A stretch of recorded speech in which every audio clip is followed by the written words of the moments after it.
আমার ভাগনা শ্বশুরবাড়ি থেকে নারকোল আর আম পাঠিয়েছে। আসলে আমাদের তো অনেক বড় ফ্যামিলি, তো সেজন্য একটা করেই পাঠিয়েছে। হ্যালো ফ্রেন্ড, আমি মৌমিতা। তোমাদের যদি আমার ভিডিও ভালো লাগে তাহলে আমার পাশে থাকতে পারো। আর আমি এখন দোকান যাব, তো সেই জন্য আলমারি থেকে সব জামা বার করে নিচ্ছি। আমি আমার আলমারি থেকে আমার ড্রেস বের করে নিলাম, আমার ছেলেদের আলমারি থেকে ছেলেদের ড্রেস বের করে নিচ্ছি। আর এই যে গোছানো দেখছো, এইভাবে নিয়ে নিয়ে রাখি বলেই গোছানো থাকে। আর আমার ছেলেরা যখন জামা বার করে তখন কিন্তু পুরোটাই মেশি করে দেয়। আমাকে সপ্তাহে 2-3 বার ওদের আলমারিটা গুছিয়ে রাখতে হয়। আমার আলমারি 15 দিন ছাড়া গোছালেও হয়ে যায়। তো আমি কিন্তু বেশি মেকআপ কিন্তু একদমই করলাম না।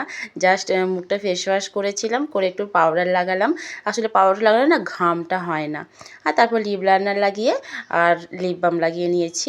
এত গরম পড়েছে, কিছুই ভালো লাগছে না। তবে আজকে ঠান্ডার উপোস ছিল বলে সকালের দিকে রান্নাটা থেকে মুক্তি পেয়েছিলাম। আর সব মহিলাদের মতো আমিও মানে একই, যে বিছানা ঘানা থাকলে বা কোথাও কিছু ময়লা থাকলে কিন্তু সঙ্গে সঙ্গে সেটাকে আমি গুছিয়ে নেব। এদিকে ছেলেদেরকেও রেডি করে দিলাম। আমার ছেলেরা কিন্তু সেটাফিলের ময়শ্চারাইজারটা ব্যবহার করে। বাচ্চাদের সেটাফিলের ময়শ্চারাইজারটা বেশ ভালো, মুখটা চ্যাপচ্যাপে করে না।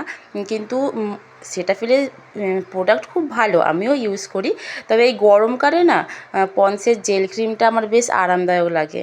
আর আমি এখানে কিন্তু শপে চলেও এলাম। আবার দেখা হবে পরের ভিডিও।